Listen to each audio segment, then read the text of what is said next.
നമസ്കാരം. ആഞ്ജനേയ ഗായത്രി മന്ത്രം ചൊല്ലി നമുക്ക് ജീവിത വിജയം നേടാം. ആഞ്ജനേയ ഗായത്രി പലതരത്തിലുണ്ട്. ആഞ്ജനേയ ഗായത്രി നമ്മളെല്ലാവരും സാധാരണ ഉപയോഗിക്കാറുണ്ടാവില്ല, എങ്കിൽ തന്നെ ആഞ്ജനേയ ഭക്തരൊക്കെ ഉപയോഗിക്കാറുണ്ട്. ഈ ഹനുമാൻ ചാലീസൊക്കെ വായിക്കുന്നവരൊക്കെ ആഞ്ജനേയ ഗായത്രി ജപിക്കാറുണ്ട്. നമുക്കും ആഞ്ജനേയ ഗായത്രി എല്ലാം നിരന്തരം നിത്യജപത്തിന് ഉപയോഗിക്കാം. അത് ചെയ്യുന്നത് കൊണ്ട് കൂടുതൽ വിജയങ്ങളൊക്കെ ജീവിതത്തിൽ ഒരുപാട് വിജയങ്ങളൊക്കെ കരസ്ഥമാക്കാൻ അത് നല്ലതാണ്. നമുക്കൊരു പവറിന് പിന്നെ അത് ഉപയോഗിക്കാവുന്നതാണ്. ആഞ്ജനേയൻ എന്ന് പറഞ്ഞാൽ വേഗതയുടെ ഒരു പര്യായമാണ്. വായുവിന് തുല്യമായവനാണ് ഹനുമാൻ.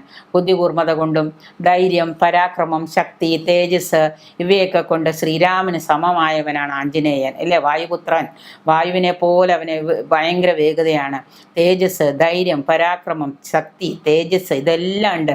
ഭക്തരുടെ ഏത് ആഗ്രഹങ്ങളും പൂർത്തീകരിച്ച് നൽകുന്ന ഹനുമാൻ ആഞ്ജനേയൻ മനസ്സിൽ ധ്യാനിച്ച് നിത്യവും 108 തവണ നമ്മൾ ആഞ്ജനേയ മന്ത്രം ജപിച്ച് പ്രാർത്ഥിച്ച് പോന്നാൽ നല്ല ഫലങ്ങൾ കിട്ടും. ആഞ്ജനേയ ഗായത്രി 108 തവണ ജപിച്ചാലും നമുക്ക് നല്ല റിസൾട്ട് ഉണ്ടാവും. നമ്മൾ ആഗ്രഹിച്ച കാര്യങ്ങളിൽ ജീവിത വിജയം കരസ്ഥമാക്കാൻ നമുക്ക് സാധിക്കും.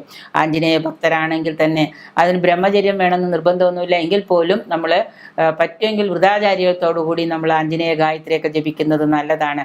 ഗ്രഹദോഷങ്ങളിൽ നിന്ന് പോലും മുക്തി ലഭിക്കുന്ന, പ്രത്യേകിച്ച് ശനിദോഷമുള്ളവരാണ് ആഞ്ജനേയനെ പ്രാർത്ഥിച്ചാൽ നല്ല ഗുണഫലങ്ങൾ ലഭിക്കുന്നത്. ശനിദോഷങ്ങളുള്ളവർ ഒരു 108 ഒരു എല്ലാ ദിവസവും ആഞ്ജനേയ ഗായത്രി ജപിക്കുകയാണെങ്കിൽ ശനിദോഷങ്ങൾ നിങ്ങളെ ബാധിക്കുകയില്ല.